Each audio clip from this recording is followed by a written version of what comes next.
staying safe and alert. When I began writing the introduction, I looked at a quote which was related to uncertainty, something to break the monotony. And yet, I found nothing that could grasp the level of anxiety we're feeling at the current scenario. It's not just the numbers, we all know the numbers.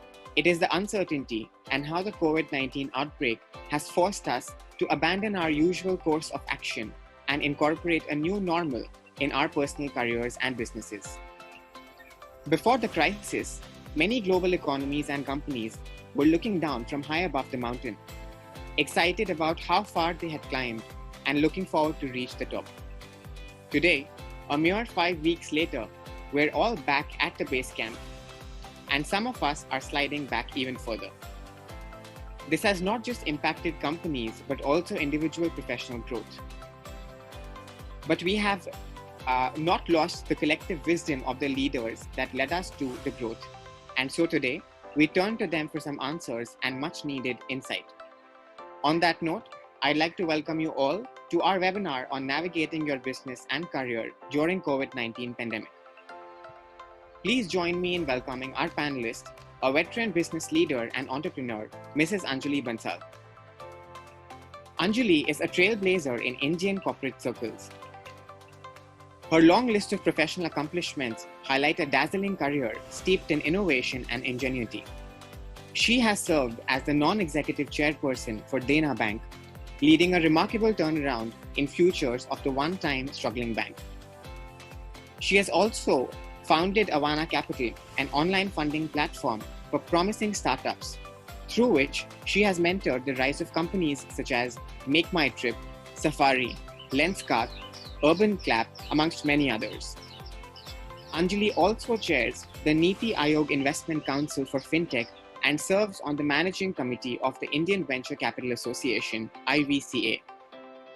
She has served as a global partner with TPG Growth Private Equity in San Francisco and India, and strategy consultant with McKinsey & Company in New York and India. Anjali frequently delivers keynote speeches at prestigious educational institutions and has been recognized as the most powerful women in Indian business by renowned publications like Business Today and Fortune India. Welcome to the panel, Anjali. I'd now like to introduce you to the moderator of today's webinar, Mr. Nikhil Bashikar. Nikhil is the founder and managing director of Ematicus Learning. His 16-year-old career spans across roles within investment banking. He began his career in corporate finance division in Lehman Brothers at New York, following which moved to Mumbai to set up Lehman Brothers India operations. He has successfully managed large operations, technology, and project teams at Nomura. His in-depth investment banking experience ranging from strategic design to risk-free transition while handling large people-driven organizations have given him an excellent appraisal of the dilemmas faced by financial services and analytics consulting firms. Nikhil's hands-on experience across fintech, financial services, and analytics education space has equipped him with keen insights into hiring and training needs. These insights have enabled him to design tailor-made strategies and solutions. He holds a joint MBA from Columbia University and the London Business School. Welcome to the panel, Nikhil. Thank you.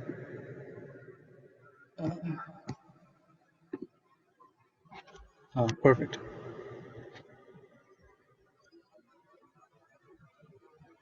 Hi, Anjali. Hope you're well. First, Anjali, I think you'll have to turn your video on.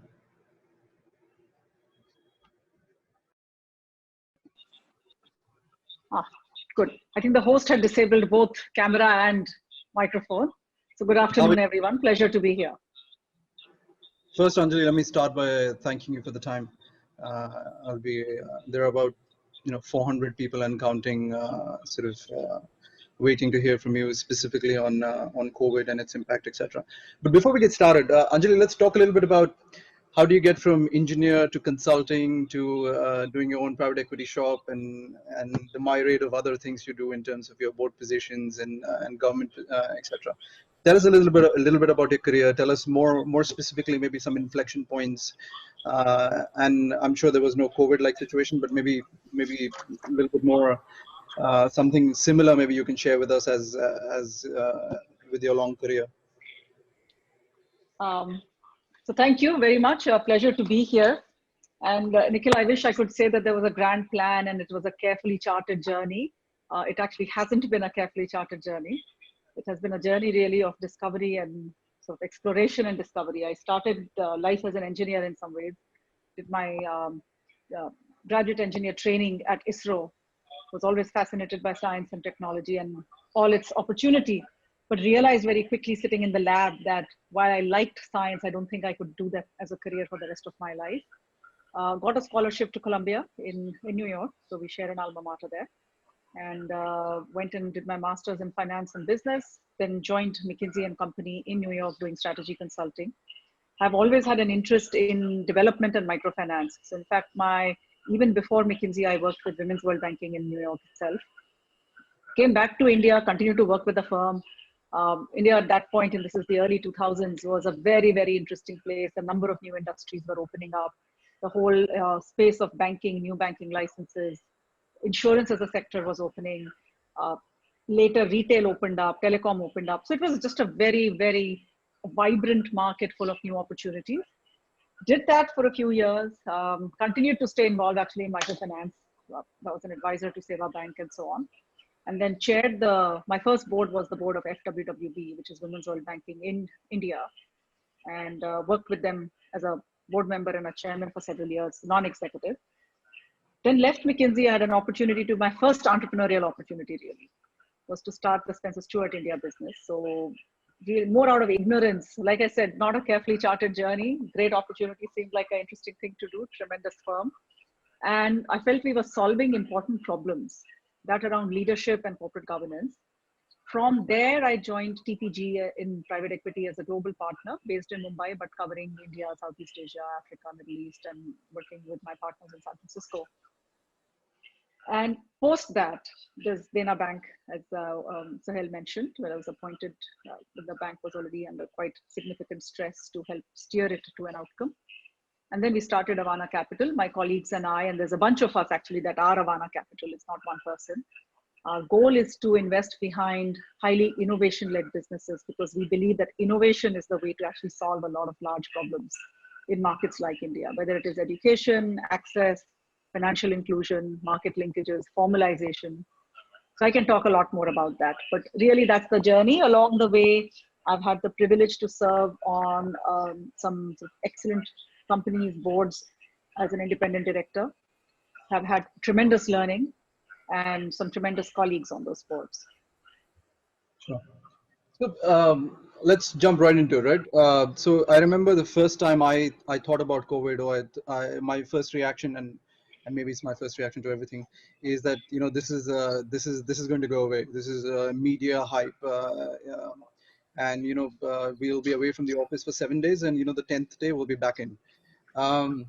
What was your first reaction? I'm curious, and more importantly, I'm guessing your views, have they changed from your first reaction, or were you always you saw it 3 months into it and said, look, this is going to be bigger than I've ever seen? I think it has exceeded the bigness, even if one thought something was coming. One thought it would be a large wave, maybe a tidal wave, and it's turned out to be a tsunami. But I think the first hint of COVID really was in early January, when some of my companies that have exposure to China as part of their supply chain, sourcing supply chain, we started thinking and planning in our boards around what happens if supply is interrupted. And tracking what is happening with the factories in China. Well, factories are shut down, Wuhan is shut down, 30% capacity, zero capacity, critical components are interrupted. And then it felt like this was a Chinese thing, much like SARS was in Asia, or MERS, and it will blow over. By February, I think, however, it started becoming apparent that this is spreading. And it will not be contained to any one particular region or geography. And thus, it's no longer a Chinese supply chain interruption issue. It's going to be a global health issue. And those of you who have seen this movie, Contagion, I actually saw Contagion on a flight, if you will believe it, from India to New York. And after that, anyone coughed on the plane, I was like, why is somebody coughing? But Contagion, I think it's a very old movie. It's like 7, 8 years old. And in some ways, the pandemic has really played out very much like that that movie presciently saw. But we could see in even early March that this is not going to be a short phenomenon. And borders will likely close if it cannot get contained. There is no vaccine, there is no cure. And till that happens, we will go through a series of interruptions. Now, consequently, after that, of course, what we have seen with India particularly, I think the Indian government took, of all the governments, very decisive action in locking down the country. I know we are a large country with the densely packed areas where if there were a spread like this, it would have been very difficult to contain. So, there are three ways you can deal with this. You can test, treat, or contain. And given our infrastructure, it was apparent, I think, to everybody, including the government, that the testing and treating will take some time, and containment is the way to go. So it has become even bigger. So I don't think I thought it would blow over quickly, but it is a much bigger deal. And I don't think it's going to get over soon. Yeah. So nowadays, Anjali, you open the newspaper and you have bad news, and then you have more bad news. Growth projections are crap. Business sentiment, consumer sentiment is going down as we speak. Is there? I mean, is there good news? Do you think is there something that first? Let's talk a little bit about the impact, and could be economy impact, could be consumer impact. Tell us a little bit about, in terms of what is the extent of this impact. Are we seeing? It already seems like it's more than the financial crisis that I'm sure you saw and I saw, because I was with Lehman. I had to see it. But tell me a little bit about the extent that you see across these three, maybe large stakeholders, and then maybe talk a little bit about, hopefully there is some good news at the end of this. There is good news. There is a silver lining, and we'll come to that. But you asked as to what is the impact. See, the big difference from the GFC, or let me even go back to the dot-com crash when I was still in the US at that time. And before that, there was the Asian financial crisis and so on. Those things were actually contained to a particular industry or a particular part of the world. So the Asian financial crisis had a massive implication here in Asia, but at that time, the Indian economy was still relatively young post-liberalization, so not much of an impact here. When the dot-com crash happened, it was felt palpably in the technology circles, but did not necessarily have a big impact on the real economy. Similarly, GFC, big implication around the world for the financial ecosystem, but not necessarily for the underlying economy. And again, in the GFC, India itself was not insulated, but somewhat sheltered. This one is impacting everything. It's impacting health and civil society. So the human society, human psyche itself. So it's got health, it's got the real economy, manufacturing, production, services, jobs, livelihoods and income. And then on top of that, it's the big financial impact. So it is far more profound, broad and deep than any previous crisis that we have seen, at least I have seen in my last sort of 30 years. And there's a sectoral view too here, right? I mean, for example, there are some economies. So I think from a business perspective that I see is, I have never seen businesses go from 100 to 0. I've always seen 100 to 90, 80, 70. There's sort of a decline that you can you can plan for. But some of these sectors and some of these businesses have gone from 100 to 0, 100 to 10. I think that's unprecedented. Absolutely. I think that like you said, if you are going at 100 miles an hour, you have a gradual deceleration coming to a full stop. We actually went from 100 miles an hour to 0 in one day in India. And around the world, it was a little bit more deceleration per se. But here again, there is a big gap that is emerging in companies and business models and industries that had digitalized, which have continued to grow. So in fact, in the early days of the lockdown, there was a spike in demand for FMCG staples because people were buying and people were hoarding. So they were buying more than normal. Obviously, there are certain segments which have got massively disrupted and unclear when they will come back. And this is travel and the leisure travel particularly, as well as the F&B, the restaurants industry. But at the same time, we are seeing, and I'm sure Marticus is as well, growth in digital learning, growth in digital payments and finance, as well as digital health. So I think the silver lining here is COVID and the lockdown and the effects of the pandemic, the requirement for social distancing, while they will have a profoundly shaping impact on how the workplace is structured and how our homes are structured in some ways, because if you're going to work from home, you need space at home. Offices will as such need less space because you may have less people at work. Some of the big tech companies have said, they're only going to bring 30% of the people back into the office. So what happens to commercial real estate? What happens to how offices are configured?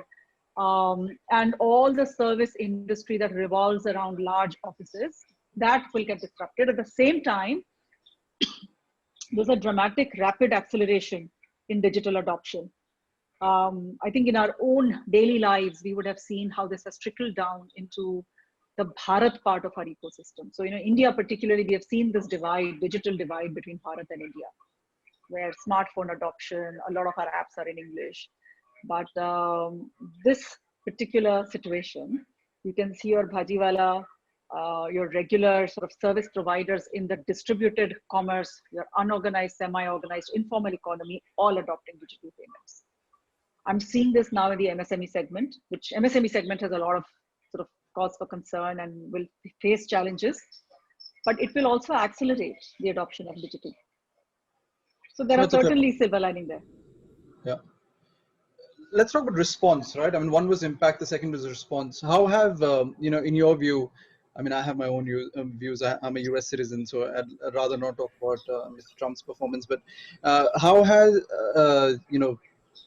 do you think global economies reacted, etc., in terms of, and is there learning from us, or it's actually, it's better to ignore what some of the stuff they have done, etc., and we are sort of charting our own reaction, specifically from a government perspective? So it's a range of reactions around the world. Lockdown, not lockdown, let herd immunity develop, no, let's keep it sort of shelter in place. So we've seen the full range of reactions, immediate to slow to denial, in fact, in some cases as well. The issue is here, there is no playbook that exists. These are truly uncharted waters. And to some extent, I think India hasn't done too badly at all. We've taken the tough decision for a country of our size to lock down and actually successfully implemented it. Now we have to come out of it also successfully and effectively. Both transitions are important. Is there a playbook that we could say, hey, this country has done better than India and so on? I'm not entirely sure. I think the playbook will have to be written locally in India in a way that suits our requirements here. And this goes for everything. It goes for impact, reaction, and preparation for coming out, support to the ecosystem, stimulus packages. I mean, you name it, right? The entire range. When yesterday the Prime Minister came out and announced a very, very large stimulus package, which is at par with all other large stimulus packages around the world, 10% of GDP. Now, what shape it takes and how it is executed and implemented, that remains to be seen. But let's see. Yeah. I'm sure some of it is going on actually as we speak. At the finance minister was up at 4 p.m. So I think there was, from one of the criticisms this government has had, one was not enough stimulus, which I think somewhat has been taken care of from last year, at least yesterday's announcement. The other thing was, what the state versus the federals are doing versus the associations, if you will, are doing, etc. There seems to be and I guess in a country of our size, it's natural in terms of to have a state and a federal interplay in terms of, could be from stimulus, could be from a lockdown sort of civil behavior perspective, etc. Anything that, how do you rate our sort of, I don't want you to give it a score, but how do you rate our government's, the sort of interplay between state and federal? So let me broaden that a little bit. So one thing that has been also unprecedented, the crisis was unprecedented. What has also been unprecedented is the response. The level of dialogue, and this is one of the silver linings I see coming out of this, if we are able to maintain that, the level of dialogue and discourse between all the major actors in the country. So the government, the central government, the state governments on the one side, industry, which is large companies and regular industry, the startup and innovation ecosystem, and civil society. So very early on, there has been tremendous dialogue and back and forth and tremendous openness on the government's part to also listen. So they have been convening task forces, working groups, small sessions, large sessions. So government to industry industry to startups, startups to government, and all of the above with civil society. So the focus on vulnerable segments, migrant workers, stranded labor, stranded people. I have never seen such a tremendous sort of coming together and collaborative effort across the startup ecosystem. So startup ecosystem created the Act versus COVID, where a number of us are involved. I've got pulled into a number of sort of task forces and working groups with the government, and not just me alone, many other people like me, on creating these collaborative solutions. Industry associations have got involved, whether it's a NASSCOM or an IBCA or a CAIT, or in fact the CII, FICCI, and so on. So there is work going on. There is great dialogue, and I hope that continues actually. Sure. Coming down a little bit from the economy to companies, Anjali, you sit on various boards of different sectors, different sizes. Some of them are more startup-y, some of them are a lot more established, etc. Give us your view in terms of how different companies, could be a sector view, could be a sort of size view, if you will, and how are they looking at this piece? Give us no names obviously, but give us examples in terms of how people are dealing with it, how companies are actually reacting to it. I'll give you some examples as well, actually. So it's the one thing that is a given is everybody's business came to a screeching halt in the first week, and then there was blocking and tackling going on. There are 2 or 3 companies that I will talk about specifically where their business actually grew. So one of my companies, Delivery is the largest 3PL logistics player in India now. They actually had a spike in demand. Now, overall business may not have grown, but a spike in demand because, again, this is talking to the shift to digital. So when you want if you recall back, the first 2-3 weeks was all about keeping the supply chain of essentials running, staples, grocery, fresh produce. And as of FMCG company, who will you turn to? You'll turn to a player or a logistics partner who can give you trackability, traceability. So Delivery became a partner of choice. One of my other companies, CoverFox, which is the online digital insurance distributor, they rolled out a remote call center sort of solution in 2 days flat. So they were back to 100% production in a week. Saw a drop in demand for auto insurance for obvious reasons. Nobody's out there buying bikes or cars. But they saw an increase, a real spurt in demand for both life insurance as well as health insurance. So it's all about grasping the opportunity. Urban Company, for example, all at-home based services. So clearly there was a limited revenue opportunity for the last few weeks. But coming out of this, they are seeing opportunity in, say, sanitization services, which didn't exist before. I think most edtech companies have seen a spike in demand. Now, speaking about the large company ecosystem, needless to say, all of April was more or less a zero revenue month, unless you happen to be in the business of manufacturing pharma or essential staples, that is.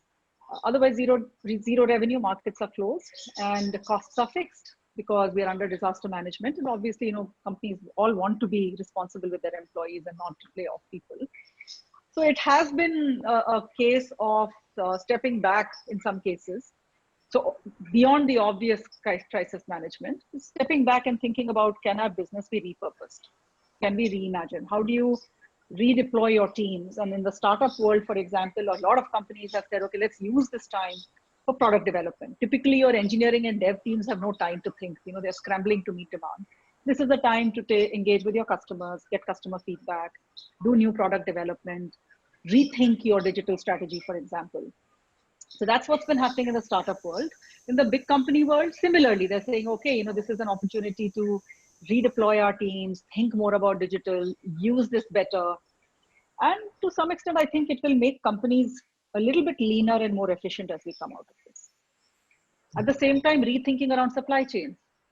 So we spent the last 20, 30 years thinking about lean manufacturing, just-in-time inventory, global footprint, supply chain footprint. And now we are seeing that companies for critical components actually may consider onshore and nearshore manufacturing, even if it is slightly higher cost.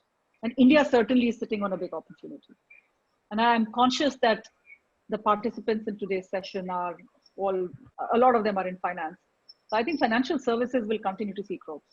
We may see a short-term hit, particularly on credit, because it's hard to underwrite at this time and it's very hard to there is no liquidity in the market right now. But financial services in India is still a under-penetrated market. So whether it is savings or investments or credit, it will come back. Actually, when you, and this is on a side note, when you invest, do you look for companies who are more resilient or more innovative? Because it's almost I think you're almost a certain culture has to be fit. Like there are Mm-hmm. companies who haven't done anything through the crisis and figured Mm-hmm. out and say, look, let's wait and see.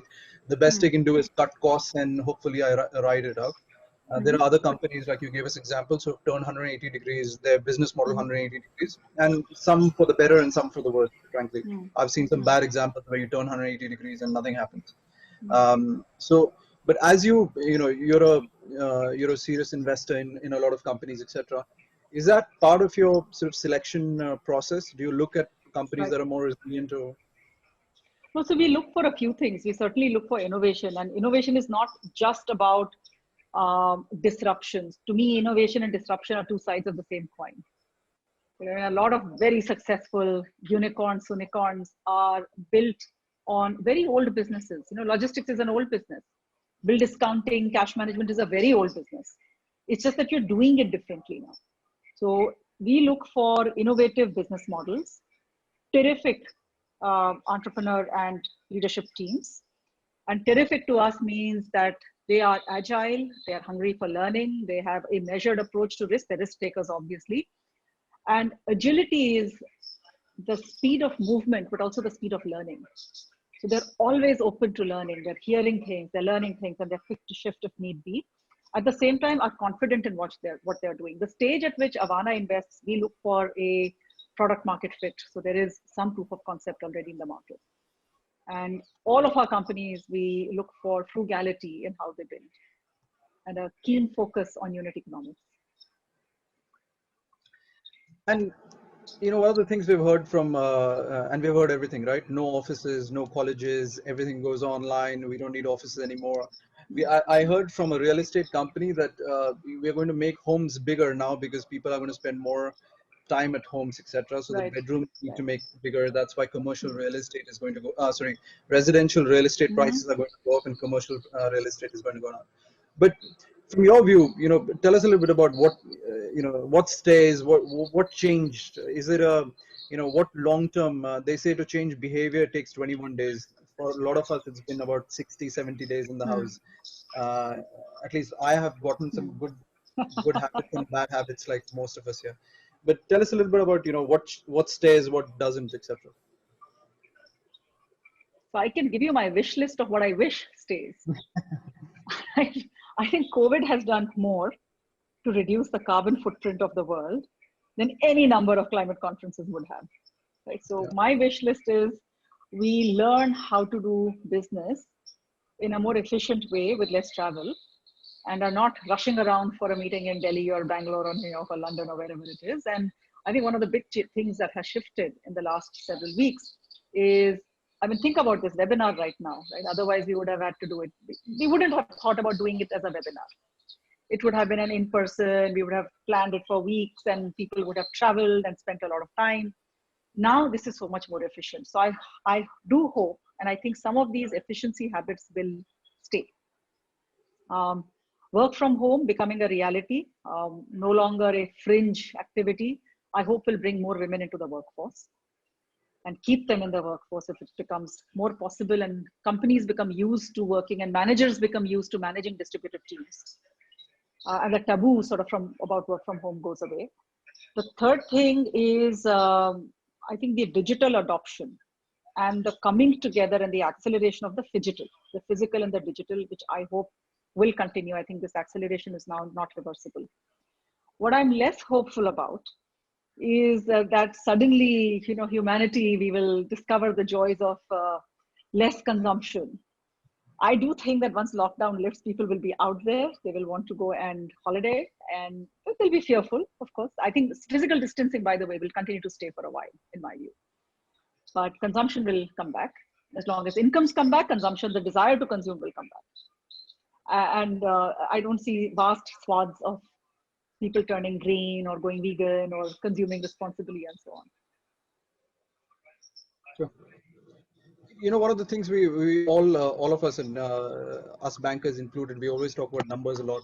Let's talk about a little bit about sort of the human and psychological sort of impact as such. One of our big focuses, and it's across the people have had to make sort of tough choices in terms of cuts and salary cuts, and frankly, and I mentioned to you also, as Indian businesses, we and I'd like you to repeat what you said to me also, because I thought it was quite insightful. We don't do well with cost cutting. We sort of think it's we do it, but we so I think we're used to high growth businesses, etc.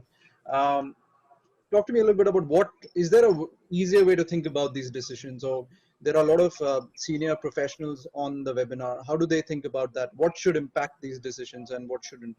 So give us a little bit of, if not a map, but some views on it. So first thing for now, just make sure you are in absolute compliance with the law.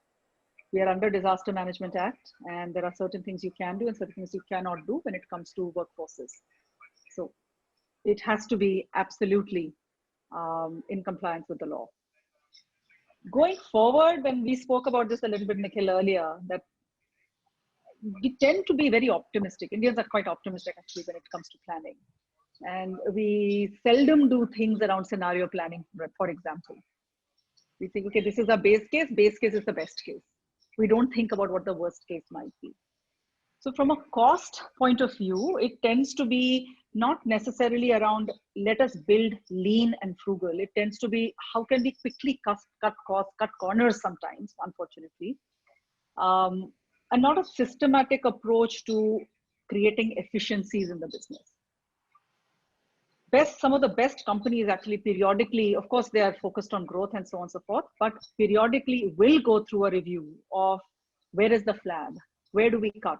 And it's less about cutting and most about resource allocation.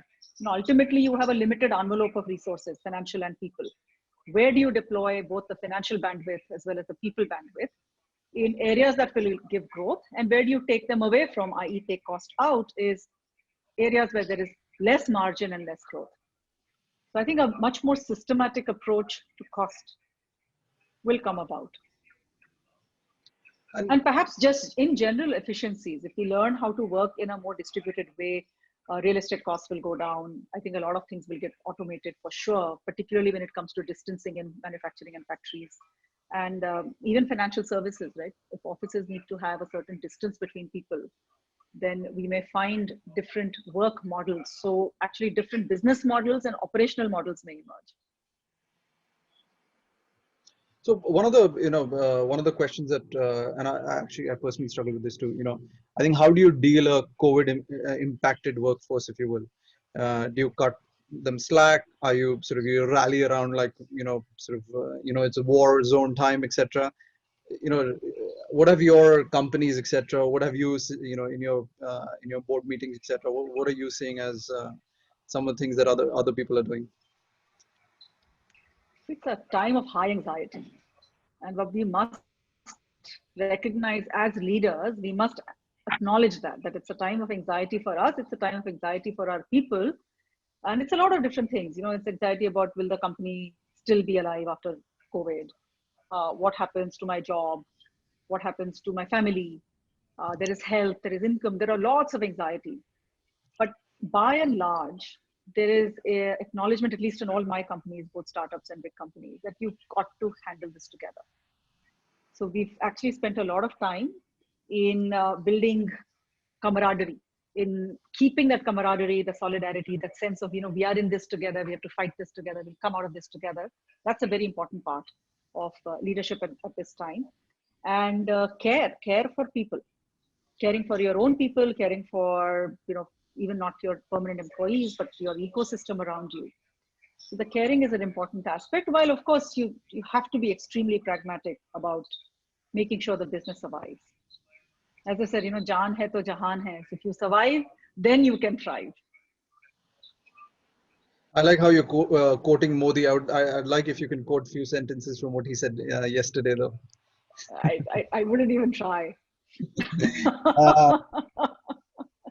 Anjali, we have a lot of experienced professionals in the webinar, and I'm sure all of them had sort of a career map, if you will, or or a graph that they were, that they were planning to, etc.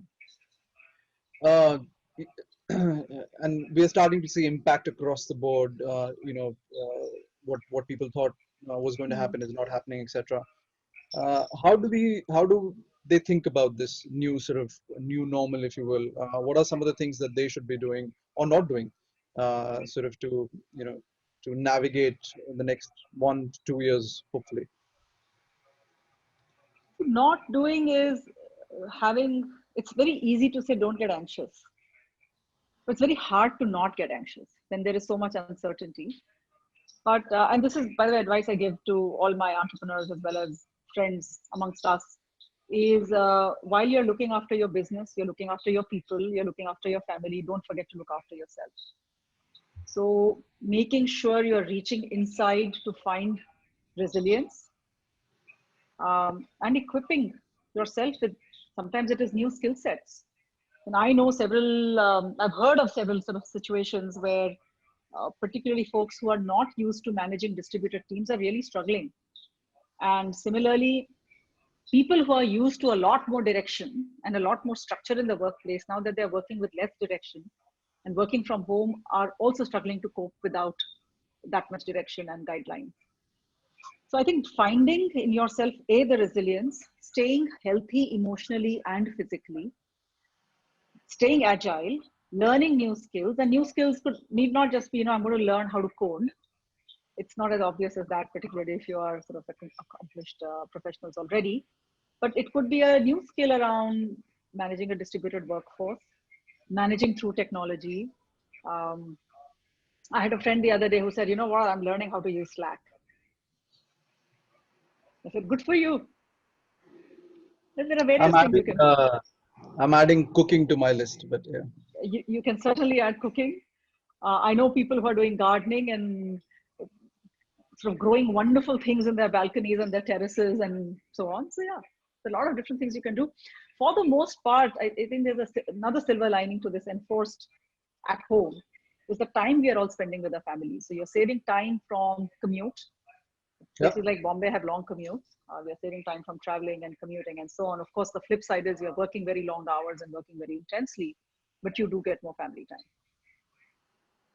You talked about not being anxious. One crowd that's definitely anxious right now is the person who's just graduated, who's just come out sort of after his MBA or his bachelor's, etc., and is looking at this employment sort of scenario and getting scared as such. I remember my first day of job was 9/11 Oh at my Lehman. gosh. And I remember my boss telling me, look at it a different way. There's only one way to go, which is up. But what do you tell them, or what should we tell them? Because right now, when I look at it, it seems It is tough to graduate into a market and a world that we are seeing right now. It is tough. So like I said before, it's very easy to say, hey, listen, don't get anxious, but it's very hard to not get anxious. I mean, if you look back, I think the advice your boss gave you is very good advice. There is only one way to go. You might go down a little bit further, but then you'll come up.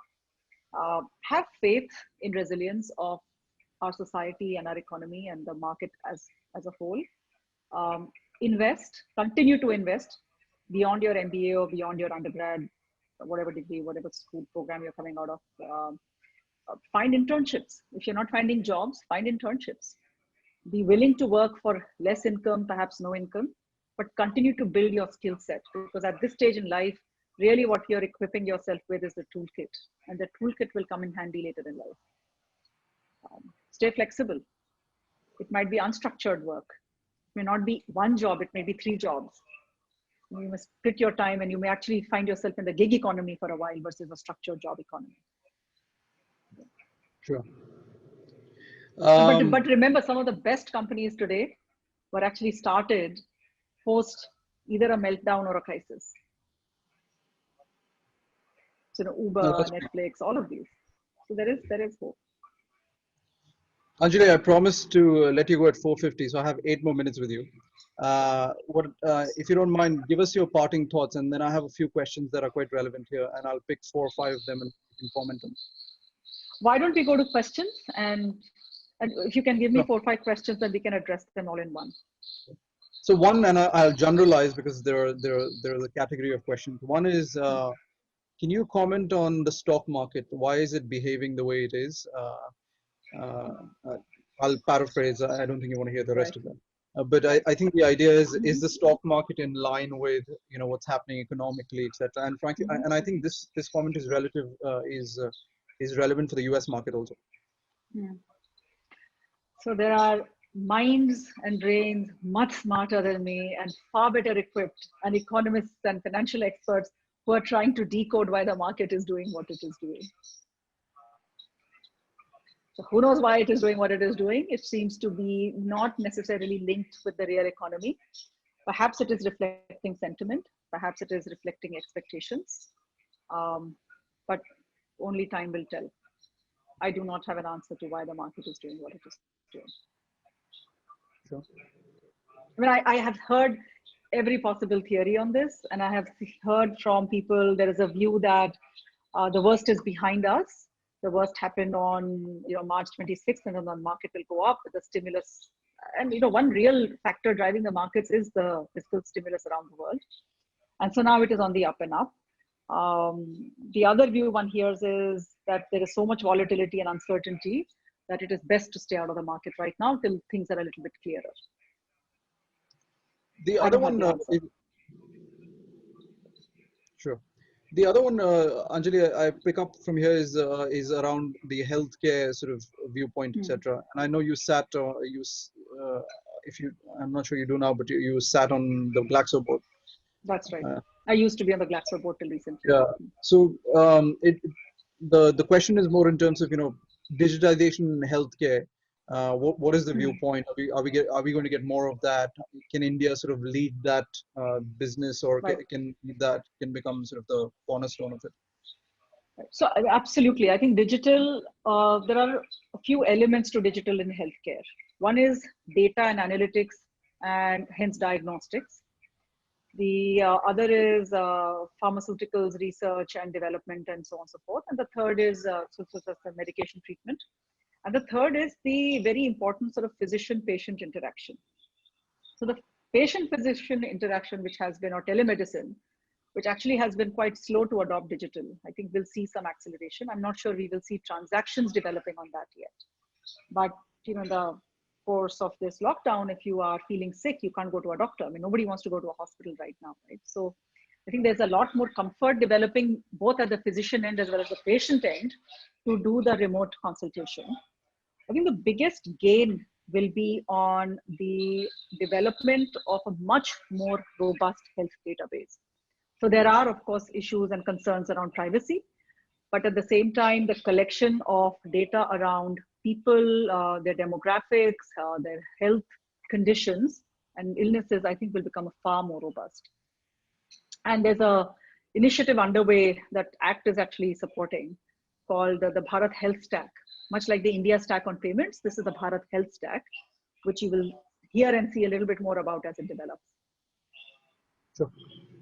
Thank you. Anjali, the third one was more specific to lending.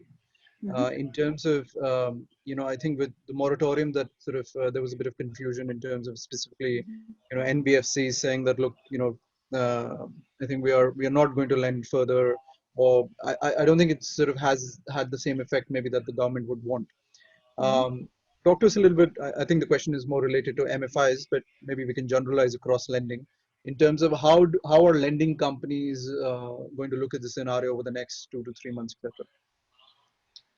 I think they will look at it with great caution, to be honest. Lending, the business of lending is not about giving money, it's about actually getting it back. So the fundamental aspect of credit underwriting today, when it is unclear when the economy will start turning again, what underlying business models will survive, what will grow, what cash flows will be, and what hence being able to actually price risk. So the biggest issue right now is around pricing risk. And if you're unable to price risk, how do you lend? Specifically to microfinance, I think the old model of microfinance, and I've been quite involved with that for the last more than 2 decades, has been a very physical in-person approach. And we have just started to see the development and the evolution of digital models around microfinancing, both in dispersal as well as collections, as well as underwriting.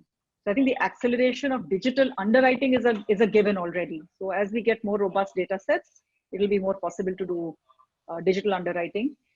The RBI has also allowed now eKYC, video KYC, to accelerate the ability to do non-physical lending, particularly microfinance also. So I'm actually quite bullish, but I think it'll take some time for all of this to settle down.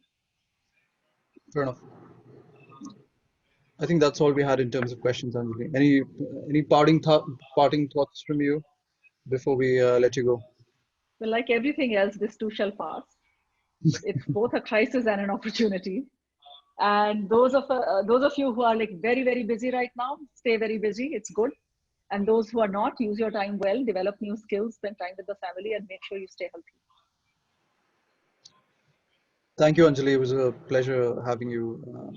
I'm sure. Thank you for having me. Thanks a lot.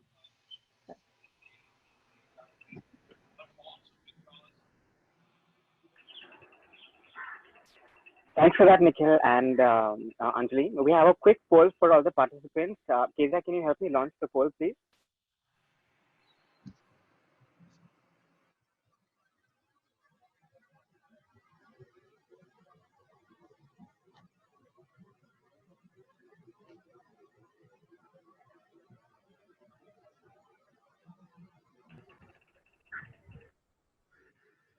Guys, the poll will end in the next few seconds.